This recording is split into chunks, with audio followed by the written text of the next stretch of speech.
everyone! Welcome back. Guys, sorry ngayon lang ulit ako nakapag-upload kasi talagang busy sa trabaho. Anyway, ngayong araw na to is magbibigay ako sa inyo ng update regarding sa cash advance sa ating Security Bank credit card. So, nag-send out sila ng email sa kanilang mga card holders. Let me know kung naka-receive ka din.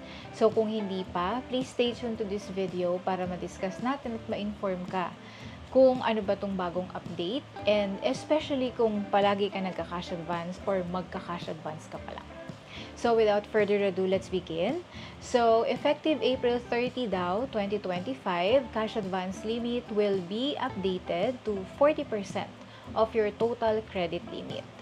So, yung cash advance limit nyo kasi guys, makikita nyo yan dun sa papel kung saan nakadikit yung credit card nyo nung dumating sa inyo. Diba yung paper na yon, nandoon yung inyong credit card number, nandoon yung credit limit na binigay sa inyo, cash advance limit, statement date at payment due date. So, ngayon, magbibigay ako ng example. So, halimbawa, yung inyong credit limit na binigay, is yung total credit limit na binigay is 165K. Okay? So, kukunin nyo lang ngayon yung 40% nun. So, ang 40% ng 165K ay 66,000 or 66K. So, ibig sabihin, yun na yung bagong cash advance limit mo na pwede mong makash advance using your Security Bank credit card. Okay? Ngayon, dahil nasa March pa lang tayo, kung ano yung cash advance limit, existing cash advance limit mo, yun pa din yun, guys. Mag-change lang yan or mag-take effect lang yung 40% starting April 30, 2025. Okay? Next month pa. So, ngayon,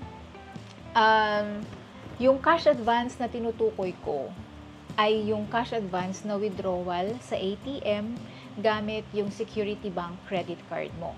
So, again, kung wala ka pang cash advance PIN, mag-request ka muna kay Security Bank dahil hindi mo magagamit itong feature na to kapag wala yon.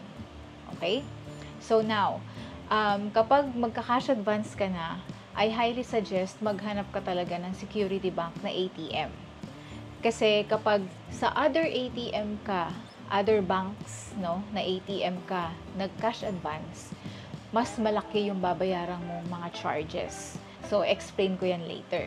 So, sa Security Bank ATM, ang maximum amount daw na pwede nating ma-withdraw is 30K or 30,000 per transaction. Okay? Pwede mong ma-withdraw dyan kung kahit magkano yung total cash advance limit mo. Let's say 60K yung cash advance limit mo. Gusto mong withdrawin yung 60K, pwede yun. Pero ang mangyayari, magdadalawang transaction ka dahil 30K nga lang yung maximum, 'di ba, per transaction. So, dalawang withdraw ka para ma-withdraw mo yung 60K. Pero tatandaan nyo, kapag every time na tayo ay nagka-cash advance, merong cash advance fee na 200 pesos per transaction. So, kung dalawang beses ka nag-cash advance, of course, meron kang charge na 400 pesos na cash advance fee. Okay? So, ngayon, yung sinasabi ko kanina na sa other bank na ATM ka magka-cash advance, pwede din naman yon. Pero hindi ko nga yun nire-recommend kasi mas marami kang charges na babayaran. And at the same time, hindi mo din maximize yung 30K per transaction dahil kapag doon kayo nag-withdraw sa ibang ATM, syempre ang susundin kung magkano lang yung kayang ilabas nung specific ATM na yun per transaction. So, meron akong experience na ganyan bibigyan ko kayo ng tip. So, nag-try ako mag-cash advance sa Security Bank ATM. Okay? So, yung 30,000 per transaction na yan, guys, usually, mawi-withdraw nyo yung 30K per transaction kapag doon kayo nag-cash advance sa lumang ATM ng Security Bank. Yung meron keypad. Okay? Kapag doon ka sa bago, yung touchscreen nila, for some reason, guys, 10,000 per transaction lang yung kaya niyang ilabas.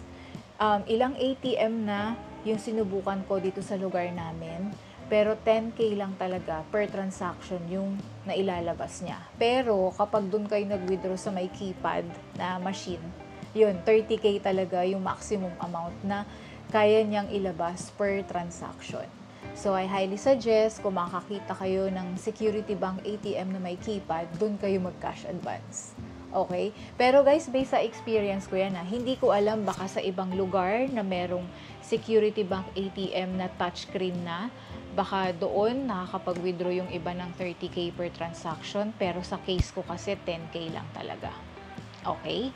So, sa other ATM, aside doon nakadepende doon sa kung anong bank yun, maaaring hindi ka makapag-withdraw ng 30K doon per transaction. Kasi baka mamaya, ang maximum lang niyang kayang ilabas per transaction is 10K or 20K. So, ganun siya guys. And as also, meron pa yung charges. 'Di ba?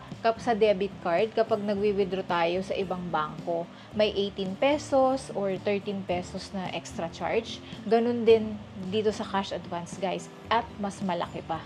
Dahil cash advance siya. Hindi siya yung normal lang na withdrawal sa savings. And syempre, cash advance fee will apply as well. Kaya, huwag kayo mag-withdraw sa ibang ATM as much as possible. Okay? Pwede din naman kayo mag-over the counter. Kung gusto niyo mag-cash advance over the counter, punta ka ng branch, magpa-process ka ng cash advance sa teller.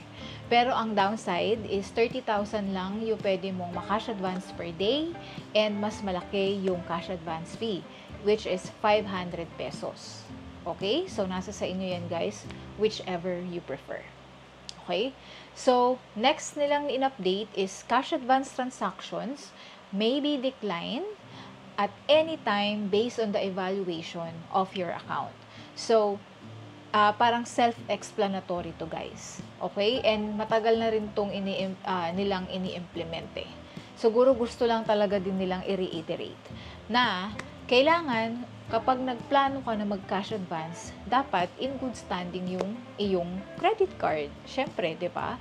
So, example, late ka lagi nagbabayad, tas minimum due lang lagi binabayaran mo, ang laki na ng outstanding balance mo, of course, they have all the reason to decline your cash advance. Kaya I highly suggest kapag tayo ay nagbabayad, dapat laging in full, wag lang puro minimum amount due. Okay? So, meron din naman pagkakataon, let's say in good standing yung credit card mo, pero nagka-cash advance ka, hindi gumagana, ayaw. So, ang gagawin mo pag ganyan, try mong lumipat sa ibang machine. Kasi baka mamaya may problem lang yung machine, di ba? O kaya walang laman na pera. So, try nyo sa ibang machine. So, kapag ganun pa din, tumawag na kayo kaagad kay Security Bank para ma-check nila sa end nila kung anong problema. Okay? So, yun lang guys, yung update ko talaga. So, kung may additional question pa kayo, leave your comment below. I will try to answer. And sobrang salamat guys sa patuloy na panunod nyo ng videos ko at sa support. See you again on my next. Bye!